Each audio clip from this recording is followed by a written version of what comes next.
बातमी आहे एका आनंददायी पुरस्कार वितरण सोहळ्याची। गेल्या 22 वर्षांपासून पिंपरी चिंचवड शहर शिवसेना यांच्या वतीने दिला जात असलेला उद्धवश्री पुरस्कार 2022 यावर्षी आपला आवाज आपली सखीच्या संचालिका तथा महामेट्रो PCMCच्या ब्रँड अँबॅसिडर संगीता तरडे यांच्यासह इतर मान्यवरांना विधान परिषदेच्या उपसभापती डॉक्टर नीलम गोरे यांच्या हस्ते मंगळवार दिनांक 30 ऑगस्ट रोजी रामकृष्ण सभागृहात असंख्य मान्यवरांच्या उपस्थितीत देऊन सन्मानित करण्यात आले। यावर्षी दिल्या गेलेल्या उद्धवश्री पुरस्कारांचे हे 22वे वर्ष होते। उद्धवश्री पुरस्कार 2022 ची पुरस्कार वितरणाची सुरुवात महापुरुषांच्या प्रतिमेस पुष्पहार अर्पण करून तसेच दीप प्रज्वलन करून विधान परिषदेच्या उपसभापती डॉक्टर नीलम गोरे, आमदार तथा पिंपरी चिंचवड संपर्क प्रमुख सचिन आहेर, प्रदेश संघटक गोविंद घोळवे, पिंपरी चिंचवड शिवसेना संपर्क प्रमुख वैभव थोरात, माजी आमदार गौतम चाबुकस्वार, कामगार नेते इरफान सय्यद, संयोजक गुलाबराव गरुड, शहर प्रमुख ॲडव्होकेट सचिन भोसले, सुलभा उबाळे, ॲडव्होकेट उर्मिला काळभोर, युवा पुणे जिल्हा प्रमुख अनिकेत गुले यांच्या हस्ते करून करण्यात आले। उद्धवश्री पुरस्कार 2022 ने सत्कारमूर्ती पद्मश्री मुरलीकांत पेटकर तसेच आपला आवाज आपली सखीच्या संचालिका संगीता तरडे, श्रीकांत बडवे, डॉक्टर स्मिता जाधव, अक्षय बाहेती, RR थोपटे, मुबारक खान, श्रीमती प्रभा शिवनेकर, विजय यादव, रामदास कुदळे, धनंजय दोंजेकर, रमेश पाचंगे, संतोष साळुंके, मिलिंद कांबळे, महबूब शेख, बाबू नरे, आकांक्षा पिंगळे यांना सन्मानित करण्यात आले। ब्युरो रिपोर्ट, आपला आवाज, पिंपरी चिंचवड।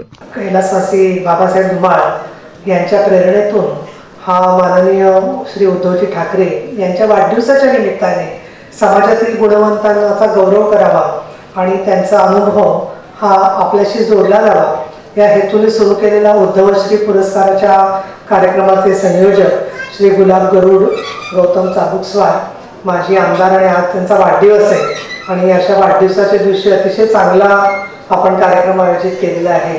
एवढे गुणवंत पिंपरी चिंचवड परिसरामध्ये आहे आणि अशा वेळेला प्रत्येकाचा अनुभव जर का पाहिला तर प्रत्येकाचा संघर्ष खूप वेगवेगळ्या प्रकारचा आहे आणि तुम्ही प्रत्येक जण आज पुरस्कार हा एक महत्त्वाचा टप्पा आहे आपल्या आयुष्यामध्ये, पण ज्या वेळेला आपण काम सुरू करतो त्यावेळेस सगळेच जण आपल्या कामाबद्दल चांगलं बोलतात असं नाहीये। 99 लोक चांगलं बोलले तर 2 माणसं 1 माणूस तरी वाईट बोलणार असतो आणि अशा वेळेला नाराज न होता, नामोहरम न होता आपण जे काम करत असतो त्या कामाचं ही एक वेगळ्या प्रकारची योगदान आणि पावती या सगळ्या कामाच्या बद्दलची।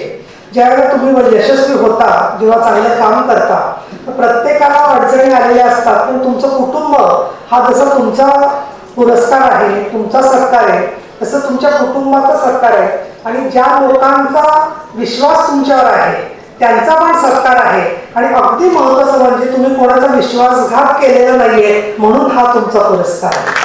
कारण आजच्या समाजामध्ये विश्वासार्हता हाच एक फार मोठा आव्हानात्मक विषय राहिलेला आहे आणि याला कारणं पण बरीच आहेत। मी राजकारणामध्ये जाणार नाही, परंतु एक विंदा करंदीकरांची प्रसिद्ध कविता आहे, देणाऱ्याने देत जावे, घेणाऱ्याने घेत जावे, घेता घेता एक दिवस देणाऱ्याचे हात घ्यावे। जी कामाची संकल्पना आहे ती कामाची संकल्पना जोडून घेण्यासाठी तुमच्याकडे प्रत्येकाने जे योगदान केलेलं आहे त्याच्यामध्ये मला जाणीव आहे की तुमचे सबऑर्डिनेट्स, तुमचे टीम मेंबर्स, तुमचे नोकर वर्ग, अगदी आपले चालक गाडीवरचे, घरामध्ये मदत करणारे लोक यांचे सुद्धा अदृश्य असे श्रम या प्रत्येकाच्या श्रमाच्या पाठीमागे लागलेले दिसतात। संगीता तरडे, त्याच बरोबर तुम्ही एक वेगळ्या प्रकारचं तुमचं योगदान आहे, पत्रकारितेत आपला संबंध आहे, पत्रकारांच्या मध्ये योगदान आहे आणि त्याचबरोबर मेट्रोच्या संदर्भात तुमच्यावरती जबाबदारी टाकण्यामध्ये आलेली आहे। आणि विशेषतः कारण आज आमच्या सर्वांपेक्षा सत्कार हे सत्कार मूर्तींचा आहे आणि उपस्थित असलेले सर्व सत्कार मूर्ती पद्मभगिनी मानवंत तरुण सहकारी मित्रांनो, मी आताच गाडी घेत असताना अशी चर्चा निघाली, त्यावेळी मी बाबरांच्या घरी जात होतो, योगेश बाबर त्यांच्या इकडे जे दुःखद निधन झालं त्यांना भेटायला, आणि त्याचवेळी धुमाळ साहेबांचा देखील घर ते आजूबाजूला आहे। मग नंतर गोविंदजींच्या पण घरी आम्ही चहाला गेलो होतो आणि त्यांचा एक काळ असा होता की ज्यावेळी या संपूर्ण परिसरामध्ये पक्ष निष्ठेने काम करणारा एक व्यक्ती आणि विशेषतः एक जिल्हा प्रमुख म्हणून घेऊन काय ताकद असते आणि त्यावेळी ताकद असताना देखील त्याचा उल्लेख आज आपण सर्वजण करतोय, कोण इकडे गेला कोण तिकडे गेला, पण संघटना ही मजबूत ठेवण्याचं काम जे व्यक्तिमत्व करतात असे स्वर्गीय धुमाळे साहेबांचं एक नाव आणि एक लौकिक त्या काळामध्ये होतं। अर्थात मला माझ्यासारख्या कार्यकर्त्याला त्यांना बघण्याची संधी मिळाली नाही, पण चाबुस्करजी आणि हे जेवढे आयोजक आहे, मी तुमचं मनापासून अभिनंदन आणि कौतुक करतो की अशा एका थोर व्यक्तिमत्व ज्यांनी संघटना सांभाळण्याचं काम केलं, अशाच्या नावाने तुम्ही हे पुरस्कार आजपर्यंत डाल देताय, ही गोष्टीचा कौतुक करावं तेवढं कमी.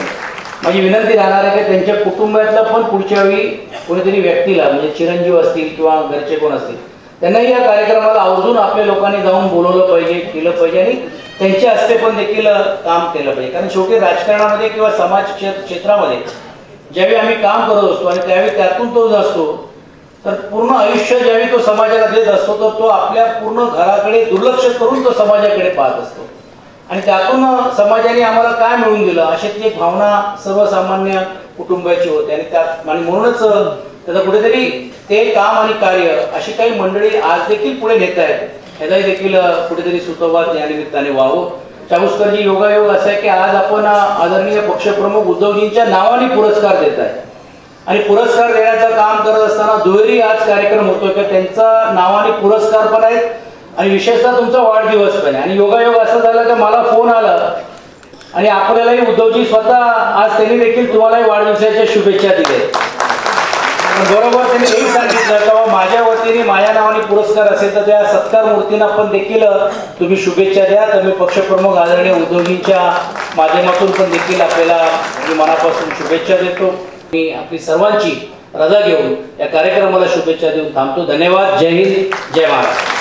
खरं तर साहेबांचा वाढदिवस हा 27 जुलैचा असतो, परंतु या ठिकाणी मध्ये ज्या 2-3 महिन्यामध्ये राजकीय घडामोडी महाराष्ट्रामध्ये झाल्या आणि म्हणून या पुरस्काराला थोडासा वेळ झाला, परंतु तरी देखील संयोजन समितीने, पुरस्कार समितीने असं ठरवलं की दरवर्षी हा पुरस्कार हा आपण घेतो, हा कार्यक्रम आपण घेतो. हा कार्यक्रम याही वर्षी झाला पाहिजे.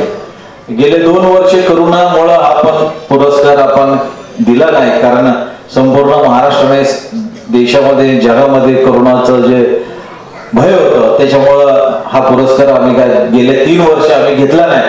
पण या वर्षी हे वातावरण अतिशय चांगलं असल्यामुळं आम्हाला वाटलं की जे होतकरू आहेत या पिंपरी चिंचवडमध्ये असतील, महाराष्ट्रामध्ये असतील, की ज्यांना समाजासाठी काहीतरी केलेलं आहे, अशा व्यक्तींचा पुरस्कार साहेबांच्या नावाने आम्ही देत असतो. आणि त्या निमित्तानं शहरातील सर्व शिवसैनिक, सर्व आमचे शिवसेनेचे नेते सर्व एकत्रित येत असतात, विचारविनिमय होत असतात. आणि म्हणून या पुरस्काराची जी सुरुवात आहे बाबासाहेबांनी, धुमाळांनी केली आणि ही त्यांच्या गेल्यानंतर ही परंपरा आम्ही पुढे देखील चालवली. कारण की उद्धव साहेबांच्या नावाने हा पुरस्कार होता, या पुरस्कार बंद होऊ नये म्हणून आम्ही नेहमीच प्रयत्न केलेला आहे.